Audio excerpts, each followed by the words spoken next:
basic theme of what we are trying to achieve. Okay. Now, we have a project manager here, and from the managing perspective, where he is controlling or directing the resources, where the control is involved, we have the scope, we have the time, we have the cost, that the normally what we talk about, where we have to deliver projects in time, within cost, deliver the complete scope of the project. We have to manage the stakeholders, we have to manage the processes, because there are intricate requirements and it has to be managed through various documents, and the processes are involved. Now, what are the leadership qualities required in the course of the project? Now, we talked about in the leadership perspective, we talked about somebody who can guide and inspire. Now, how will a person guide if the person doesn't know what is the vision for the project, what is the outcome desired? So the leader should be very clear in terms of what is the outcome desired from the project. And then we mentioned in the earlier slides that the leader needs to motivate the team, guide or inspire the team, and focus on the objective. So once he has visualized the outcome that is required, he has to maintain the constant focus on making the good the deliverables. Then only he can satisfy the stakeholders and the stakeholders of the project. So although he's managing the stakeholders, so as a manager he has to work as a manager stakeholders, conduct the meetings, communicate and stuff like that.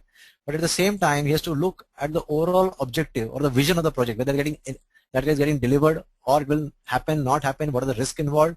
So he has to be constantly on that and ensure that the project reaches a desired goal. Now, envisioning involves not only visualizing the what part, it also how it has to be done. So whether you're calling it a work breakdown structure, you're delegating the stuff to the various people, you're taking the cross-functional teams, all that is part of the how part. After having understood the what part, the person has to look at the how part. So although he has to have the knowledge as a manager, and as a leader, he provides the guidance and the inspiration for his teams to perform. Now, we have also listed some of the other qualities here, like passion and perseverance. Now, as we know, the plans don't work just as they are put in the beginning. So there will be obstacles. The person needs to be focused. The obstacles will come. He has to overcome the obstacles. So perseverance is required. A person just cannot give up. If you give up or you get stumbled coming your way, that will not work. So you may be good at managing scope, time, cost on an Excel sheet or in a project plan, but that will not be enough if as a leader you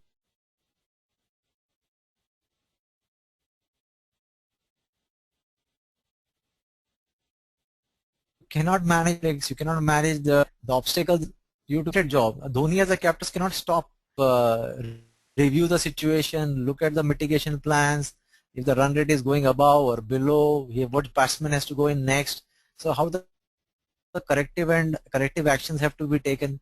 So this project is a very dynamic in nature. It is not such that a person can just sit back and relax. The person has to be agile and action oriented. So these are some of the leadership qualities that come out in a project management function. So not only the project manager has to be a good manager, similarly all leaders have to be good managers, because if they are envisioning something, they not just need to visualize that part, but they need to know how to reach there. So which has to be clear to the project manager.